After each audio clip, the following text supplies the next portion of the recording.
This program is designed to provide general information with regards to the subject matters covered. This information is given with the understanding that neither the hosts, guests, sponsors, or station are engaged in rendering any specific and personal, medical, financial, legal, counseling, professional service, or any advice. You should seek the services of competent professionals before applying or trying any suggested ideas.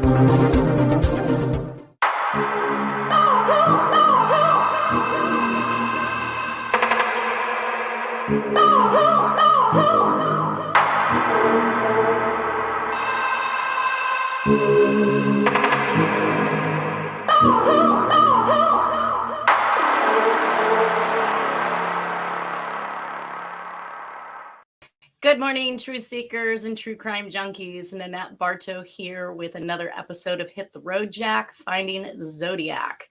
Laundry and research this week. Our YouTube commenters, an old poacher's trick by Ammo08 has said Jack was arrested for poaching. Somewhere in the writings about Zodiac, someone mentions a pistol or rifle with a flashlight taped to it, an old poacher's trick, which kind of nailed it on the head because he did bring out the point that Jack had been arrested for poaching, which was in fact true. Again, it was under the wrong last name. So if you were to search it, you wouldn't find Jack Terrence. I believe you'd find either Jack Torrance or Jack Terrence with an E in both places of the last name. Either way, I did comment on that and I said yes, and he was arrested under a false name, so it does not appear in his record, but I have a copy of the charges. This is one of the times the Zodiac goes silent, and we believe it is because Jack could not have a gun for 1 year. The Zodiac Killer letter was a 3-page letter where he is correcting an erroneous statement by the police about how he was able to see his victims in the darkness. Another commenter had brought up interesting stuff, and this is in regards to Dennis's documentary. There should be blood on the hood if it was used at the lake. I responded to that. Yes, there should be. FBI stated there was no available DNA on the hood. So either we weren't told everything since the hood was kept as evidence even after testing. It was if it was washed, which might explain the fraying on the hood, or it's not from that crime. So there is a couple options or theories there as to why they would tell us they hadn't found any DNA. And that may be because they were keeping things close to the hip, as they should have been in this case the entire time. We did talk about the juke fabric that did predate the crime, and that's all we really know, other than they did not discredit or return it based on the stitching being goldish or orange versus what the public was told, which was white. So it begs the question as to its genuineness. Again, I believe that they probably know exactly what the style of the hood was, how it was sewn, assembled, and put together based on Hartnell's descriptions. And this would have been another way for them to easily state that this hood was not the hood used in the Lake Berryessa. But I tend to believe, on a side note, the hood that Dennis turned over to the FBI was never discredited as being the wrong size, shape, material, or color of thread, which, by the way, might have been white at one time and turned to that color that we saw in the end when it was found some 40, 50 years older or later. Let's see, since it had sat in a storage shed for quite some time in Dennis's possession and in and out of the heat, there is a good chance that that color white could have turned, as we know that white paper does or white clothing does over time. So the fact that they didn't discredit that hood or give it back is a huge indicator to me that there's some value to it in this case. Well, today we are going to have a special guest. I want to welcome Laura Jones to the show. Good morning. Hi there. Anna. Good Hi. morning. How's everything on your side of the world? It's great. So far, we don't have snow or ice, so I'm happy. Do you usually at this time of year? Oh, yeah. Yeah. This is Ohio. Yeah. Yeah, Ohio. Yeah. We get It shocked. changes daily, though. If you don't like the weather today, wait till tomorrow and it'll change, Oh, that's nice. Yeah, Yeah. I just started to hear the raindrops come down just before getting ready to start the podcast this morning. And we've had beautiful sunshine for almost a week now. So I was I have to say, my downturned smile showed up. There you go. Well, the trees are smiling, though, right? Evidently, evidently they're going to be happy. Oh, yeah. Yeah. Oh, yeah. Yeah. Well, Laura comes to us today based on some happenstances in her life, which were fairly scary. I think that they're fairly traumatic for just about anybody who would have to go through it. It kind of runs in tandem with Sandy Beth's story, which we heard over the last couple of weeks, which is a stalking case. And this one is a little more scarier because I feel that this individual was interested in Laura versus the intimidation that the stalkers of Sandy were trying to perpetrate.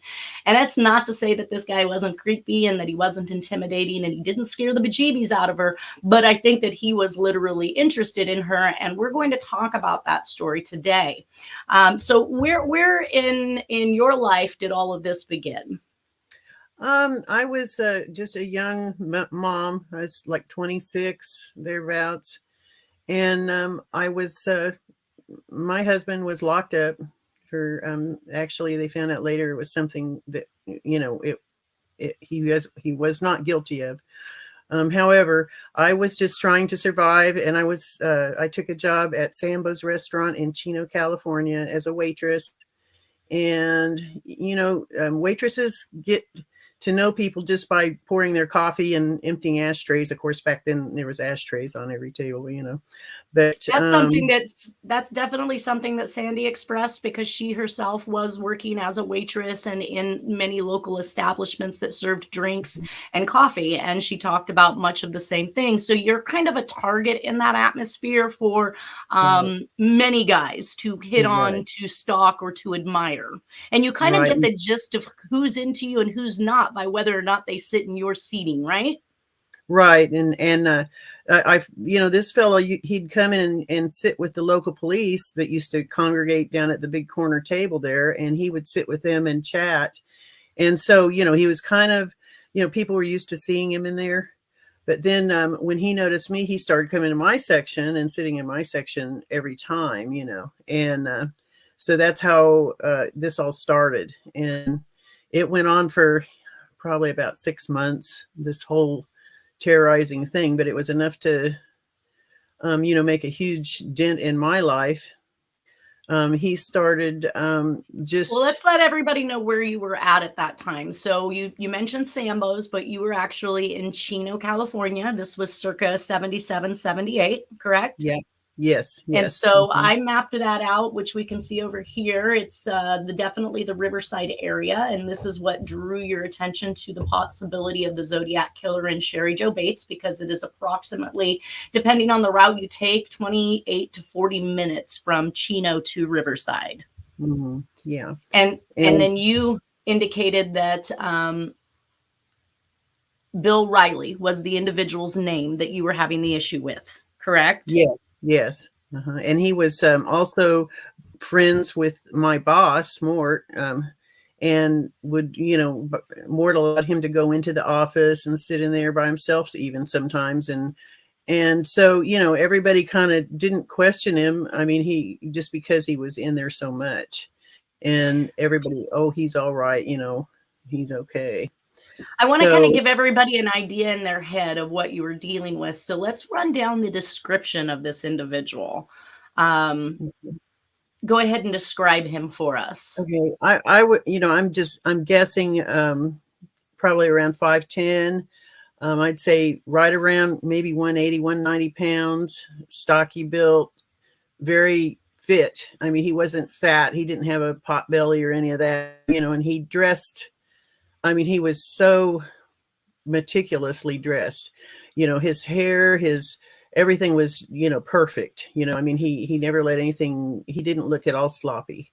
That's usually the military persona, right? I mean, most military, you have to have everything high and tight, pressed and starched and perfect. Now you indicated, the way he walked, the way he sat down, the way he even, would drink his coffee, even everything was kind of methodical, I guess is the word. That's a good one. And now you said he had medium brown hair. Yeah. It wasn't black and it wasn't blonde. It was, like a medium brown color. And it lots of pox scarring on his cheek, as if he had acne probably when he was younger. I mean, it just, I just figured, maybe he had a real bad case of acne at one time, and, it was like scarring on his face. Right.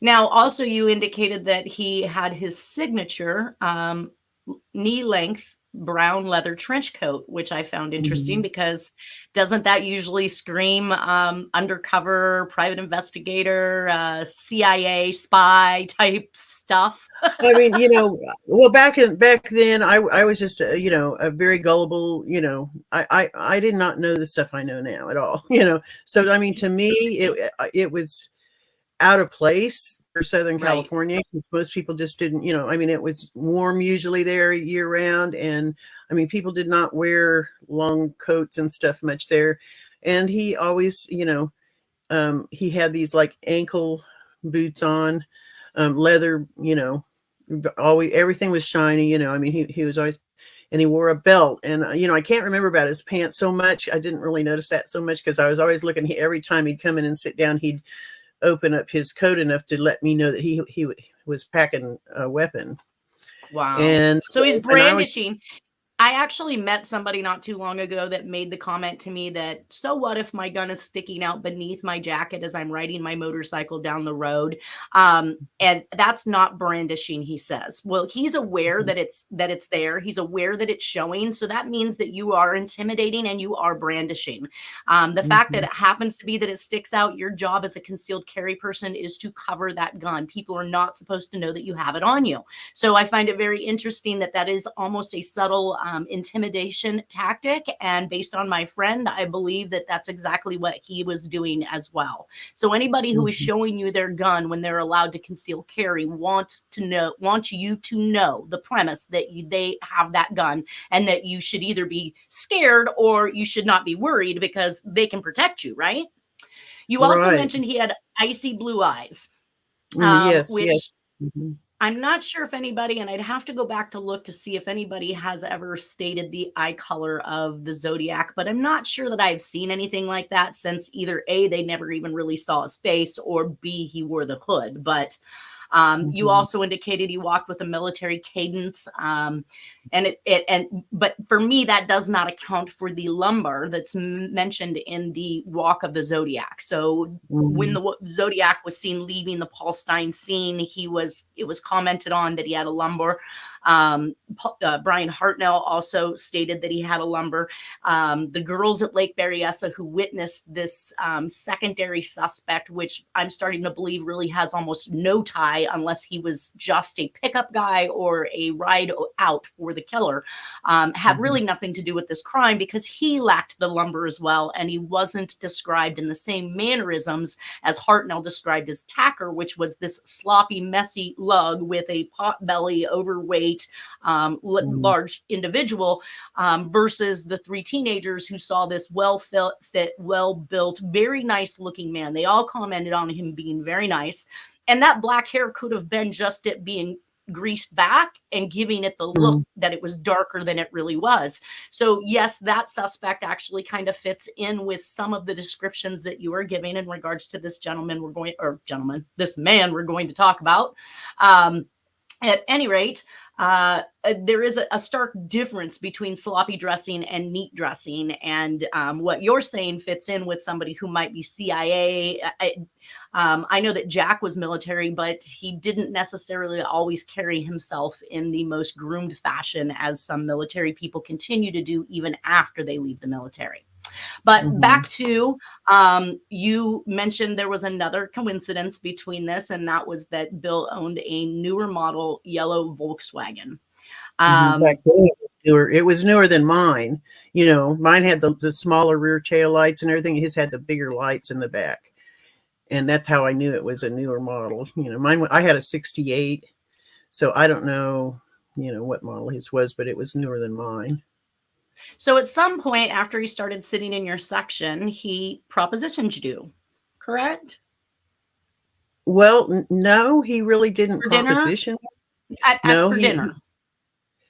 Well, this was after. Yeah. This was he was talking with the police, sitting there, and he said, and I had my boys with me at that time. I was at working. I just came in to pick up a check or something. He said, "Oh, he says, why don't you come down to my Italian restaurant and, bring the kids and have spaghetti or something?" He said, and he said, "Do you guys like spaghetti?" And of course, they're like, "Yeah," And so I thought, well, I guess that's okay, and the cop said, "Oh yeah, he has good food down there and everything." So I said, we might do that. And so at that point in time, he says, well, he said, "Meet me." I said, "Well, where is it?" And he said, "Oh, it's just over under the freeway there, across the freeway." And the Pomona freeway ran right there, just yards from the Sambo's there. And he said, "Oh, you'll never find it." He said, "Just meet me here." And I forget what time it was, in the afternoon, like, 2 or 3 o'clock or something, and follow me down there. So I did that, and I forget, it was like the next day or whatever. And so we went down there, and I parked, and he parked, and he got out, and then he went and unlocked the front door of the restaurant. It was just a small restaurant in a cluster of, it was like one big, huge building that they had divided into separate businesses. Like And a little so strip mall or something, right? Yeah, something like that. Only it was real the old buildings. And Gotcha. so I thought, well, that's weird that he has to unlock the restaurant. I mean, it was in the afternoon. You'd think it would be open and all that, And I thought, Right. well, that's A weird. restaurant is usually running 7 days a week. And even if you're a lunch or dinner type restaurant, you're usually got employees and wait staff in preparing for that lunch or dinner rush. And you come to an empty restaurant. I think I would have freaked out the Exactly. second I saw that. Well, red flags went up, and he says, Right. we don't usually, start serving until later on. And he said, anyway, he says, "I wanted you guys to have the restaurant, to have it all to yourselves." And I thought, okay, this is weird, So, but anyway, we went in, and he, sat us at a table, and he said, "Okay, I'll be back." And he did. He came back with some food and all that, and we ate. And he didn't hang out with us or anything while we were eating or anything. But then after we were finished, he said, "Oh, you guys want some spumoni?"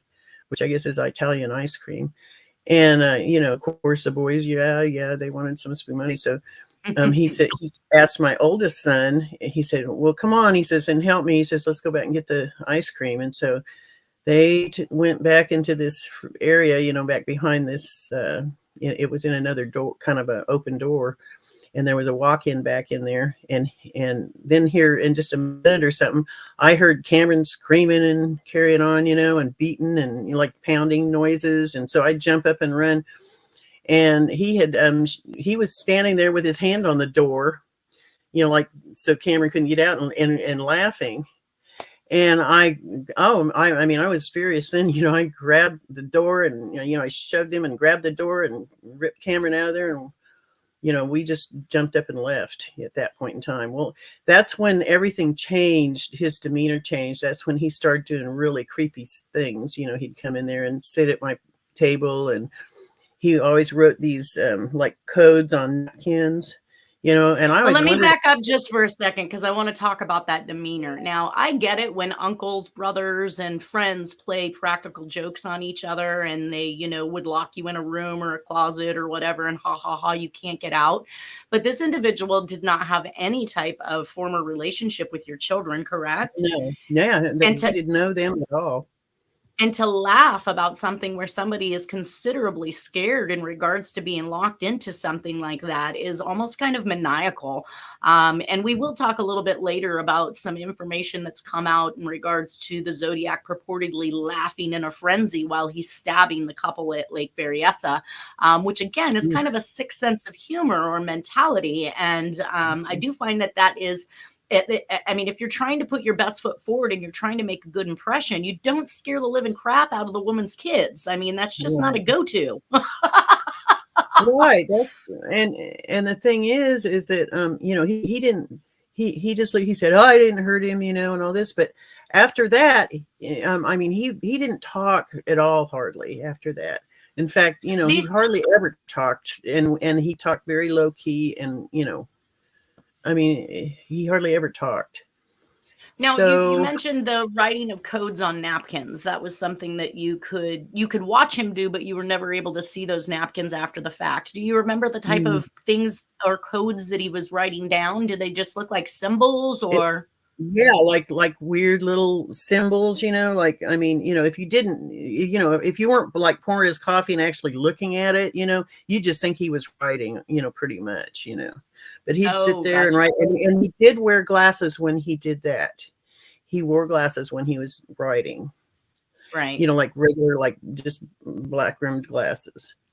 But And then, that's me. When I need to write something or need to see small print, I definitely throw on my glasses for the reading purpose, but normally on a daily basis, it's not something I need to wear. So, and right. you said he was a smoker.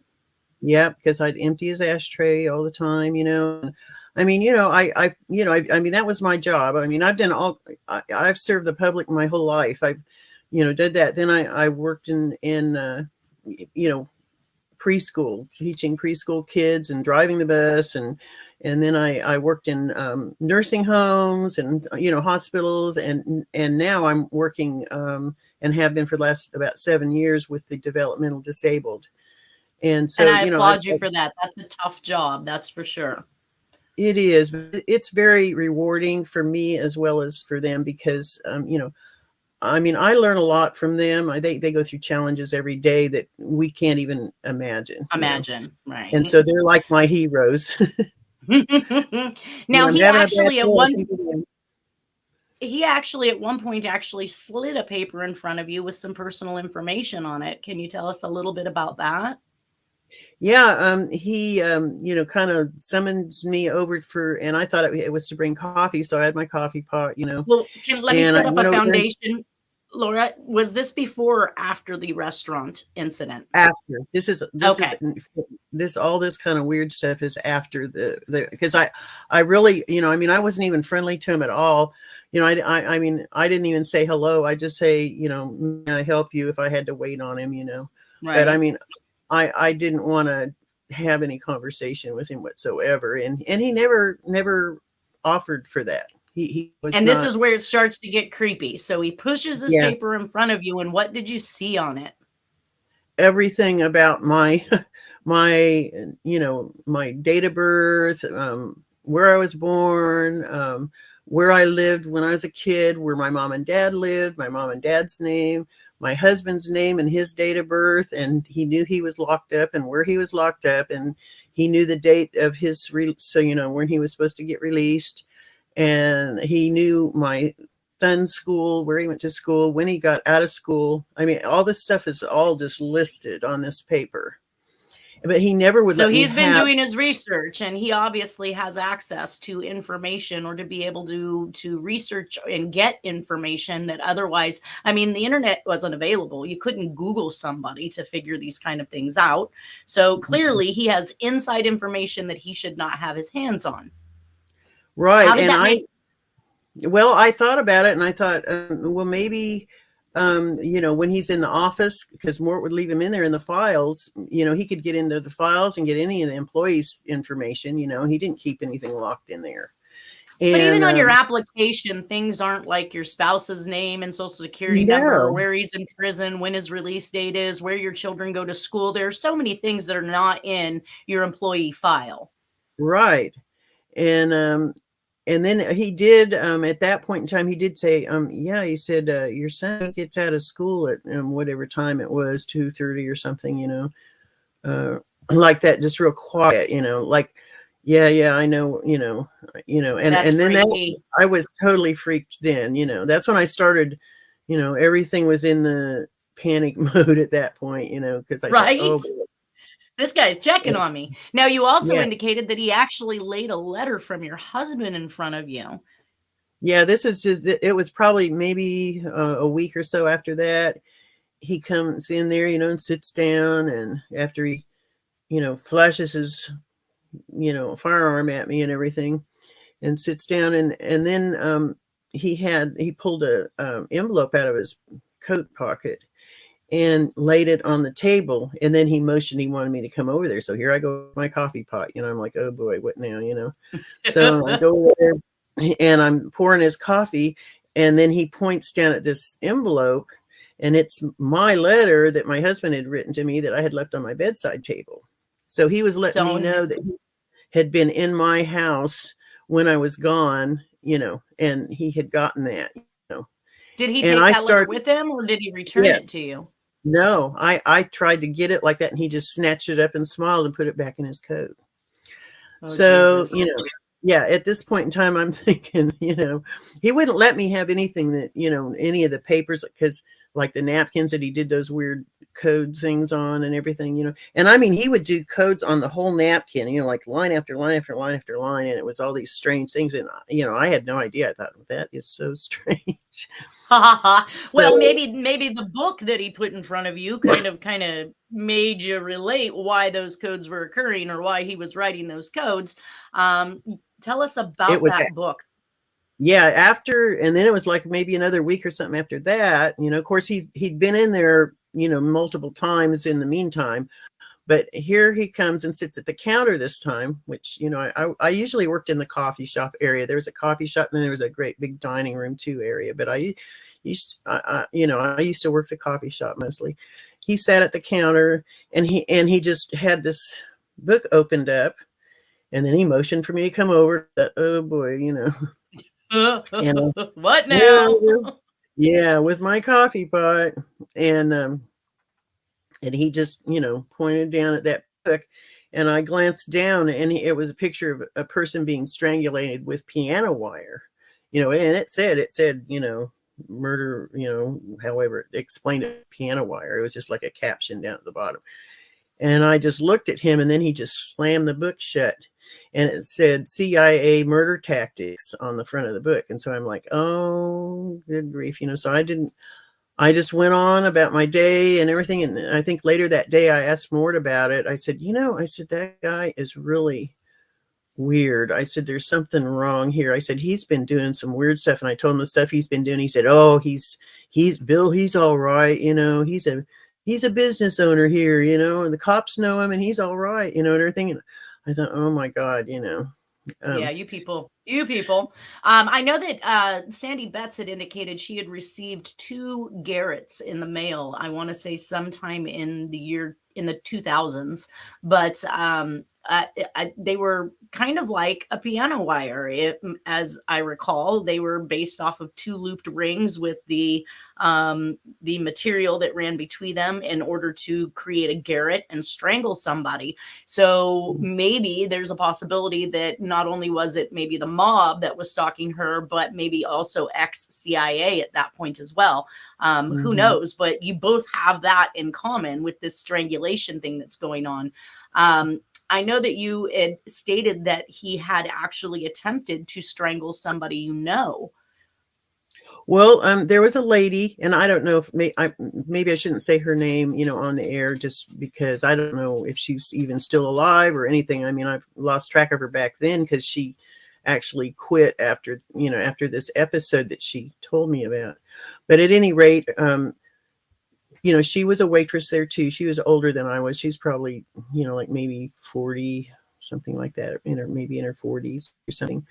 But she was a nice lady, and she said, she told me, she says, don't you ever have anything to do with him. She said, he is a complete psychotic maniac. And I looked at her, and she said, I did. She said, I went out on a date with him. And I said, you did? And she said, yeah.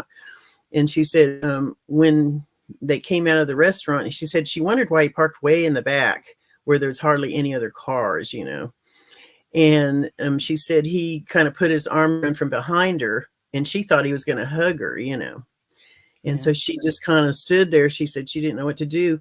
And then he brought some kind of a strap. She thought maybe it was like a boot, a boot, one of those kind of heavier boot strings or something. And about that time, she said that a kid that worked in the restaurant, a busboy, came out with a bag of trash to put in the dumpster, which was also out back. And so she said at that time, she just kind of elbowed him in the gut and just broke and run. And, she said she ran as fast as she could. She was in such a panic. And she said if it hadn't been for that busboy, he would have killed her. He'd have choked her to death right there. And so she Well, said she tried to tell the cops about it, there at the restaurant and everything, and they just laughed at her. They just thought she was telling a story, So now, she you said, also witnessed what appeared to be that this man had possibly been tortured at some point. You had described a situation that I would love for you to share.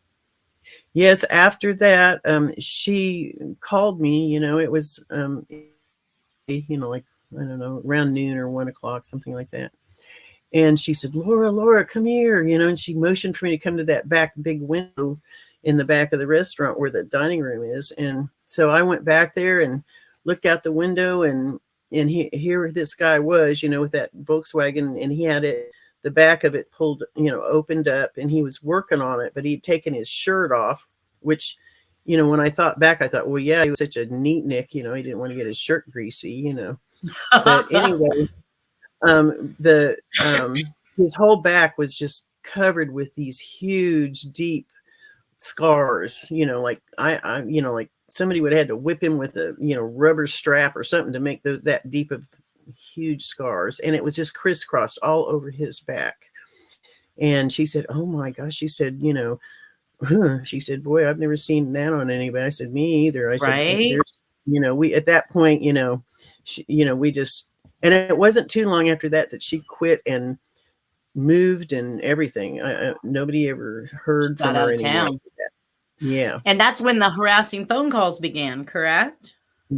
Yeah, he started making calls to my phone at home. And of course, back then, we didn't have the cell phone thing going on. I mean, I guess some people had them, but I don't know. Nobody I knew.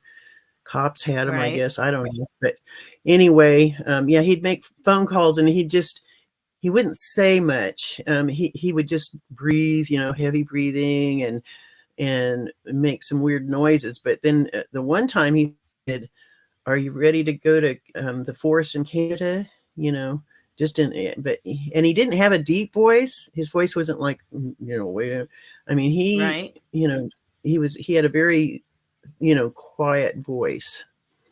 And anyway, I just hang up, and I kept doing Well, we this do know that this. there is a Canada connection with the CIA, with the mob, with all of these government programs such as MK Ultra and so forth. So Canada does not shock me as a go-to place. Canada or Mexico, when I hear these two places, I tend to kind of perk up and listen to what that person has to say about the individual they're dealing with. Now, at some point, you also found that your Volkswagen had been disabled. Yeah, I was gonna just run to the store real quick and get, whatever. And I there was like a carport. Everybody had a carport, space. And there were like, shelves up there if like kind of a mini storage area and everything. But anyway, my car was right next to the neighbor's car.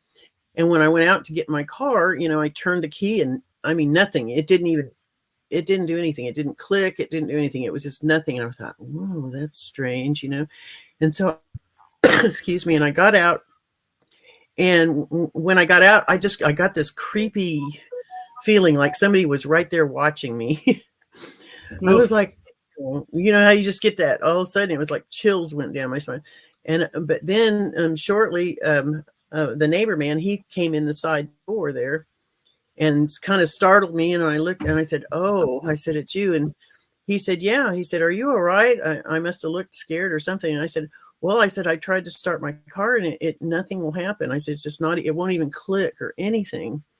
And he said, let me check it out, And he had a flashlight in his car and he went and got it and was looking around, and he said, oh, it's just some wires off, He said, I said, well, how would that happen? He said, oh, who knows? He didn't think too much of it, but he fixed it, whatever it was. And I mean, and then it started right up and I didn't have trouble after that.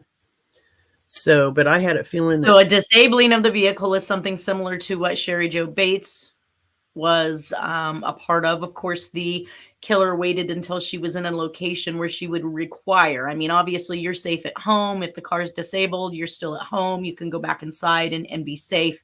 And in Sherry Jo Bates' case, she was at a local college, at the library, and obviously would need to either get a ride home or get a ride for help or to get somebody there to fix that particular problem. So it's great that you had a neighbor there and you were still in the safety of your home, albeit that's extremely scary. And the fact that this individual that you're dealing with is in possession and owns a Volkswagen as well, he'd know exactly what to pull in order to make that Volkswagen not work.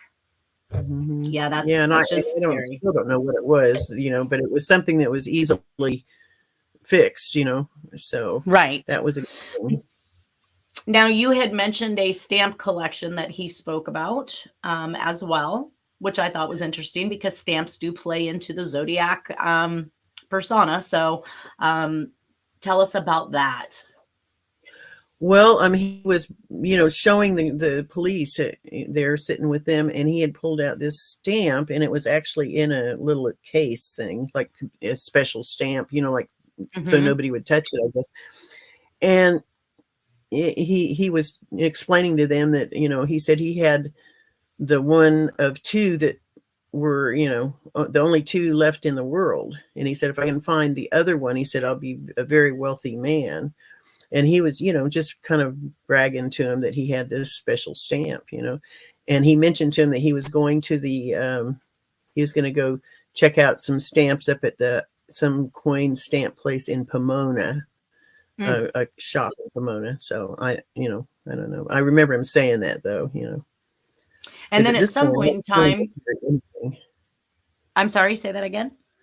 At this point, I was trying to, get any information about him I could. You know what I mean? Trying to remember stuff, And so at some point in time, you noticed he also bought a panel van. How did you figure that out? Well, I didn't know he had that until actually we were at the laundromat, and my son was just sitting there looking out the window, and he said, Mom, he said, there's that weird guy again. He's sitting out there in a van. And I, went and looked, and yeah, it was him. All right. And after that, everywhere we'd go, and he would just sit out there way out in the parking lot, you could tell it was him, but everywhere we'd go, that van would be behind us somewhere, So he's following you now, which is consistent with the stalking. Now, he could very well have owned that van due to his business. Obviously, there are pickups, deliveries, things that are needed for the restaurant business that a panel van could come in handy with. But obviously, if he's busy following you around wherever you're at, showing up and sitting in parking lots while you're doing your laundry for hours at a time, he clearly wasn't back running some restaurant. So either he had other people running it for him and he just was the owner who popped in from time to time, or that was really kind of just a cover for who he really was, because you also mentioned he liked to take off quite frequently and go up north, correct? Yeah, there would be, 2 or 3 days, when he wouldn't come in the restaurant. And I was always relieved. I thought, oh, thank God, maybe he's, left or something, moved or something. And so I would inquire about it, with the cops. And so I'd say, oh, where's that Bill guy, and they'd say, oh, he went up north for a couple days on business, and it's not like a waitress to say, I'm glad my customers aren't here, right? Because well, he was a laughing tipper, Okay. Yep.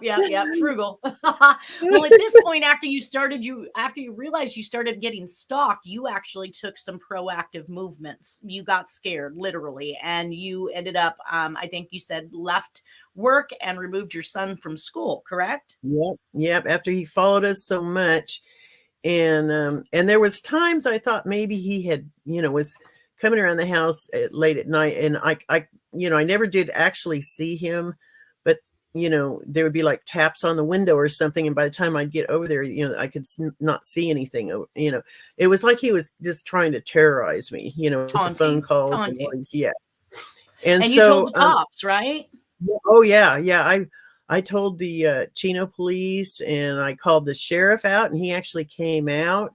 And when I told him who it was and everything, he said, oh no, he just kind of laughed. He says, I'm not getting into that. He says, I don't even want that paperwork. And he just got in his car and left. And I was like, oh, I went to what my is that supposed to mean? You don't want the paperwork?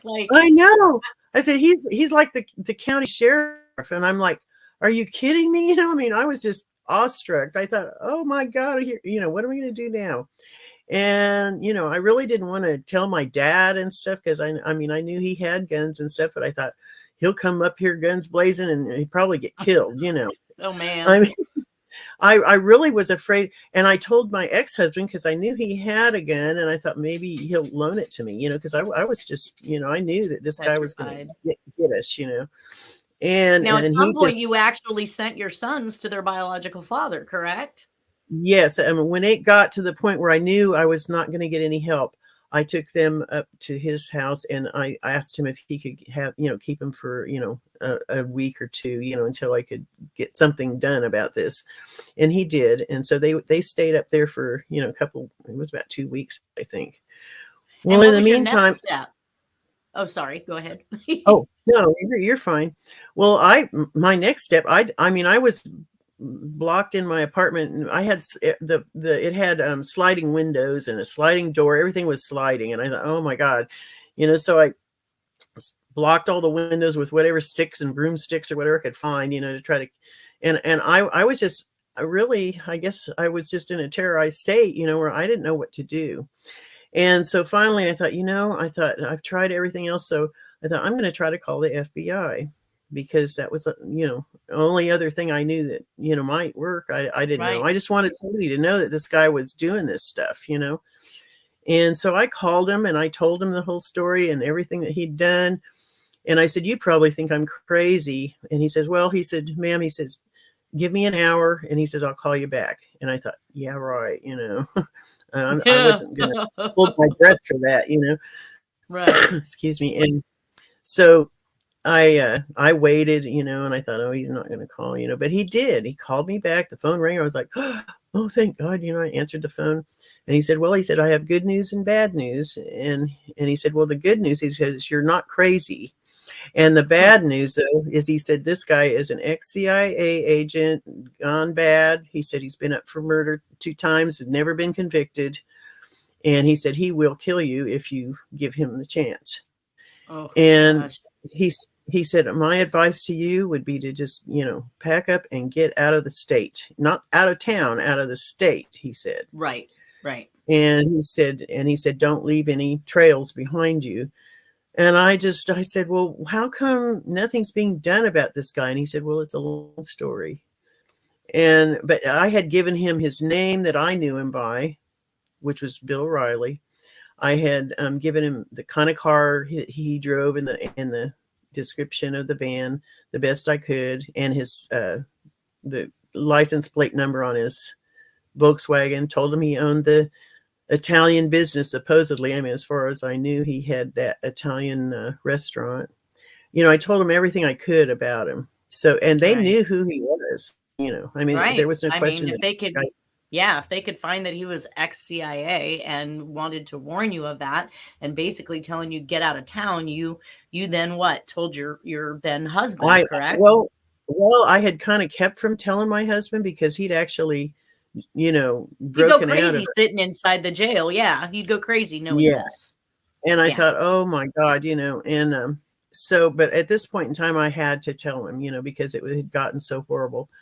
And I thought, oh, what if this guy does kill me? My husband will never know what happened to me, Right. So I did. I told him the next time I talked to him, and the next day he called me and he said, well, get ready to pick me up. And I said, what? And he said, yeah. He said, get ready to pick me up. He said, I went before a judge. He said, they listened to my, case and they, verified everything that you told me. And he said, and they're turning me loose, So I was like, oh, thank God, I mean, because I knew that he would, help protect us, honestly, any criminal could come before a judge and make up some sort of story like this, but it has to be true that the judge verified the story that he had given in order to have decided to have released him, absent of the fact that he had not completed his stint in jail. So and that is extremely compelling. That's very much compelling evidence in your case, in which what you're telling us about what you found out about him being an ex-CIA member is holding true. Right. Now, let's see. You also had kind of a thought. We've got about 5 minutes left here, but you also had a thought Okay. as to why they would have released your husband to deal with this man. Yeah, I didn't think of it until after he got, I went and picked him up and we got home and everything. And we were going down Central Avenue, actually, and this guy was behind us. Oh man. And yeah, and I told him, I said, honey, I said, that guy is back there, about 2 cars behind us. And he looked and I said, he's in that yellow Volkswagen. And so he slowed way down. My husband slowed way, way down to where the guy had to pass us, It was like a 4-lane highway. And so, he got a good look at him. And the guy tried not to look at us. He just kind of was like going on by. Mm-hmm. And anyway, he went to his restaurant and parked behind his restaurant. Well, my husband, he had his pistol on him, which of course back then that would have been a felony all by itself because he was a felon, Right. and he should. But he, at this point in time, he got one because he knew the situation, and so he actually had a beat on the guy. And I thought, man, they've set him up. They're going to let him kill this guy, and then they're going to lock him up and send him to the gas chamber or something, for murder, and then they'll be rid of both of them. That was because your husband actually had, obviously, we discussed this a little bit, but the reason why he had his stint in jail is because he had taken things into his own hands over somebody he cared for, correct? Well, I don't know. It was some friend. Are you talking about why he was in prison before? Right. Yeah. He'd done a 12-year stretch in a prison for, actually, he was a boxer. And him and this guy got in a fight, some friend of his or whatever, and got in a fight, and he hit him so hard and knocked his eyes out of his head. He had to have his eyes, wired into his head. Okay, so then I might have misunderstood that a little bit, but I think that they knew that if that theory is true, then they knew that he would take matters into his own hands and hopefully rid them of this individual who obviously was not a very good person to begin with. They knew that. They knew my husband would actually, would take action on him. If he and just the stuff that he'd done was enough for my husband to kill him. Yeah. Now in 2015, your son, I begged him not to do it, and he didn't, but I mean, he actually had him, in his sight. And but if it hadn't been for them turning him, I wouldn't have known what to do because I was by myself. I was just a dumb young woman, No, you needed your husband. In 2015, we've only got 2 minutes left. In 2015, your son actually comes to you with Graysmith's book and the Lake Berryessa composite, and shows that to you. And that's when you started to maybe think that there was a possibility that Bill Riley could have been this I'm not even going to call this guy a suspect anymore because I'm not really sure that he belongs on the scale of a suspect. He was some creep staring at some chicks at the lake like that's unheard of or whatever. I don't know. The fact that he was fully dressed and nicely dressed obviously indicated he wasn't ready for a day at the beach. So that does make him kind of creepy if he's standing in the background staring at people. But this composite that was developed out of this individual is something that kind of rang a bell with you. And you thought that there was a possibility there could be a connection between Bill Riley and that suspect composite from Lake Berryessa. And we are down to one. What's that? Sorry. We are down to 1 minute. Okay. My son actually came in one day, and this is, all these years later, and just has this open book, another open book with this composite on it. And I just about fell through the floor because it looked just like this guy minus the pox marks. Right. And I looked and I said, "Where did you get that?" And he showed me, and it was that Zodiac by Graysmith, the book. Right. And I said, that's going to be about. I'm sorry, that we're right at the end right now. Okay. I just wanted to kind of sign off and leave everybody with everything. You did say that you believe the FBI and CIA both know who the Zodiac is, that it's one of their own, and they don't want really the public or anybody else to know that they have a rogue agent that is out there doing these type of deeds. And obviously, if law enforcement tried to get him. I'm sorry. I've tried to contact them since I saw the composite too, and they won't respond. Right. Well, and law enforcement not taking it seriously, being friends with these individuals. This is something that I've shown that Jack also has this same aptitude for. But at this point, I'm going to go ahead and sign off. I want to thank you so much for telling your story today, Laura. I look forward to, if there's any other information that you can think of or you want to bring up, I can update. And if anybody has questions, I will check back in with you. For now, everybody have a wonderful weekend. It was great to see you. And next week, we're going to be back into the Zodiac case and more new information and articles on the hood. Take care and have a great weekend. Thank you, Dana.